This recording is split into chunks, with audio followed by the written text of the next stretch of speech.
Kaibigang David?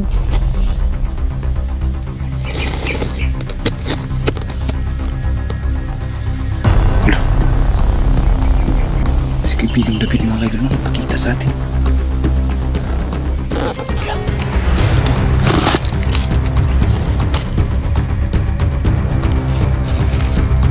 Ano to? Parang bunga mga kaidol. So ayan mga idol, no, mapagpalang hapon sa inyong lahat. So ayan, andito tayo sa lugar ni Kaibigang David mga idol, no, at kukumustahin natin si Kaibigang David mga idol. Kasi medyo matagal na din simula nung hindi ako nakadalaw sa kanya, no. At siguro sa susunod na dalaw ko dito mga idol, no, ay magdadala tayo ng chocolate mga kaidol, no? So ayan. At ngayon kukumustahin natin si Kaibigang David kung kamusta na siya, no? So ayan, matagal-tagal din hindi tayo nakapag alay sa kanya ba, no? So ayan. So ayan mga kaidol, no? Ito yung sinasabi ni Kaibigang David mga kaidol na tahanan niya, no? Ayan, no? So kung makikita nyo, ito yung tahanan ni Kaibigang David mga kaidol, na sinasabi niya na dito kukunin yung puting bato mga kaidol. At nakuha ko naman dito, no? So nakuha ko yung puting bato mga kaidol dyan. Yan, no? Yan yung butas na yan. So hindi ko lang binidyo mga kaidol, no? Kasi nga wala na tayong oras, no? So ayan, dadalawin natin ngayon. Kaibigang David! Kaibigang David! Hala. Parang nandito na si Kaibigang David mga idol, no? Ayan, no? Yung hangin mga idol biglang tumigil ba, no? Kasi kanina, sobrang lakas ng hangin kanina mga idol. Kaibigang David!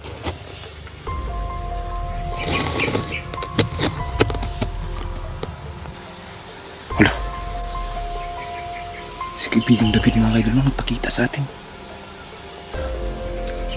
Kaibigang David, kamusta na po? Okay lang daw mga kaidol, no, sabi ni Kaibigang David. Ano po yung ganap natin sa buhay, Kaibigang David? Kaibigang David? Ala, Diyos ko. So nakikipaglaban din pala siya mga kaidol, no, sa karapatan. Kanino pong karapatan, Kaibigang David? Ala, kay Tatay Digong daw yung mga kaidol, no? So ayan, tama po yan Kaibigang David. Kasi nga sa panahon ngayon, grabe na talaga Kaibigang David, no? Inaabuso na ng pamahalaan yung kapangyarihan ba? Wala nang batas sa bansa natin ba, no? Kaibigang David? Yan. So medyo din nyo maintindihan mga kaidol, no? Kasi nga parang sa isip niya sinasabi sa akin mga kaidol ba, yung gusto niyang sabihin, no? Medyo kakaiba yung boses nila mga kaidol. Kasi nga medyo sagrado ang kanilang boses mga kaidol. Sa piling tao lang po, sa piling tao lang nila yung makikipag-usap sila ng maayos ba, na maiintindihan natin ba, no? So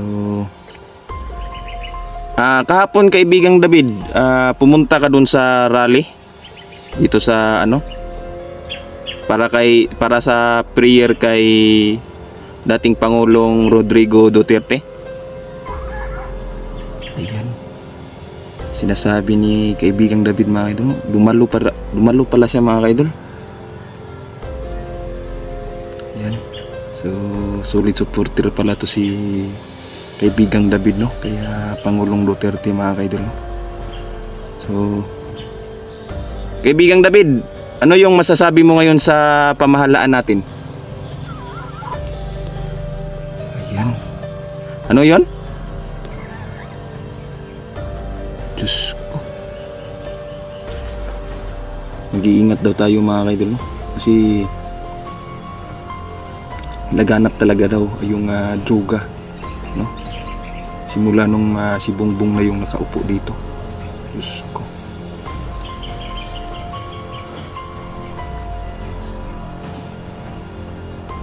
May ibibigay ka sa akin, kaibigang David? Ano po yon? Meron? Saan nyo po nilagay, kaibigang David? Hala, sa isa daw sa butas dito mga kaidol, no? Ito. Kasi ito yung tahanan ni kaibigang David mga kaidol. Itong lugar na to, no? Salamat po kaibigang David kung ano man yang ibibigay mo sa akin, no?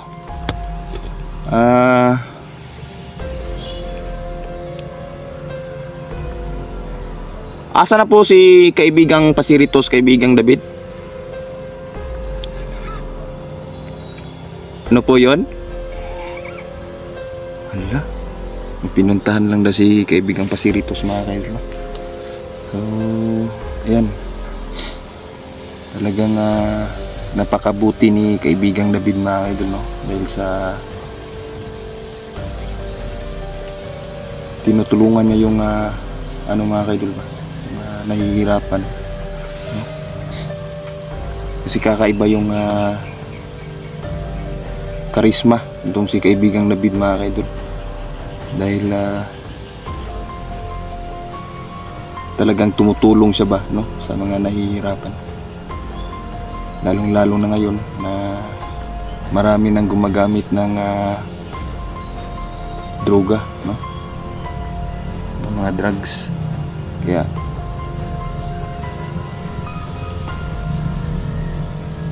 tingin ko nakita kayo ni Niljan, kaibigang David?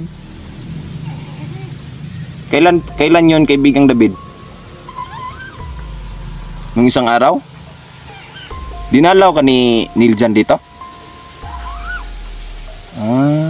Yan, dinalaw pala si Niljan mga kaidol, no? Diyos ko.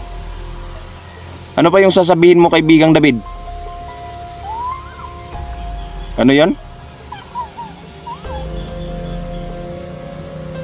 Hala. Sabi ni kaibigang David mga kaidol, no, na si Bongbong daw may impeach daw, no?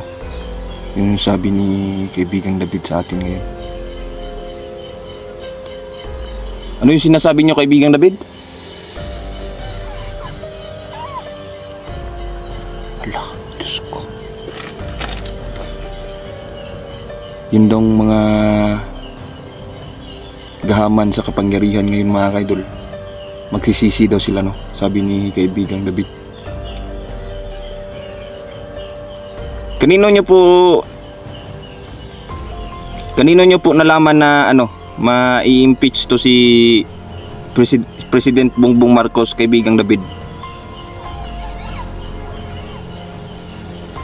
Sa Great Elder nyo? Hala. Diyos ko. Kakaiba talaga ang kapangyarihan ng mga diwendi mga kaidol. At sobrang makapangyarihan nila ba? Diyos ko. Yan, o. Grabe.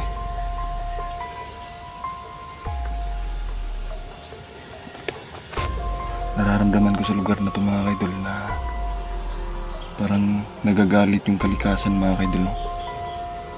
May kasama ka dito, kaibigang David?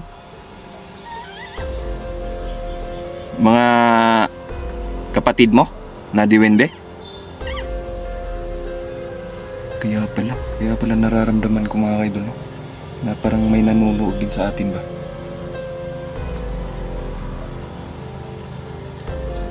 May kapatid ka, kaibigang David?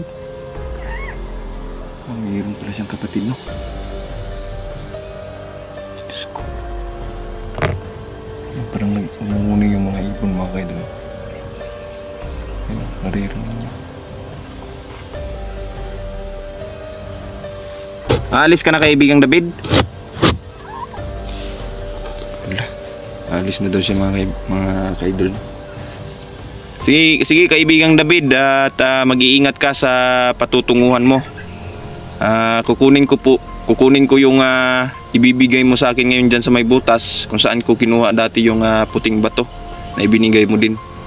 Maraming salamat kaibigang David, at mag-ingat din kayo ni Pasiritos, no, sa pagligtas nyo sa mga nahihirapan ba. Maraming salamat kaibigang David.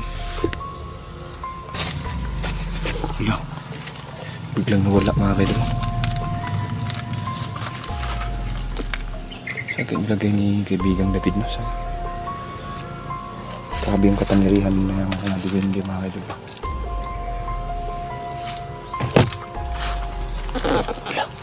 Ano to?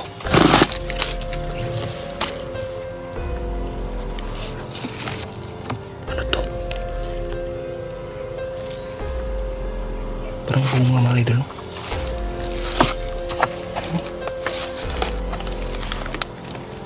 Anong klaseng ano to?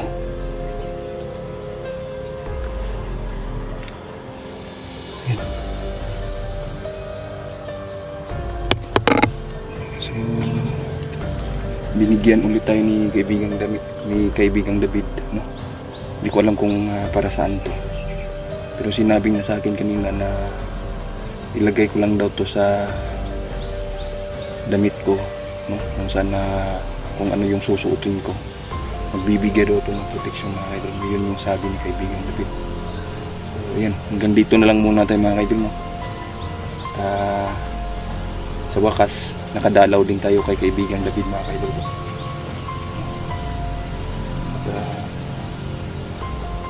itong lugar na to, napakasagrado talaga mga kaidol. Bihira lang yung nakakapunta dito. Ayan.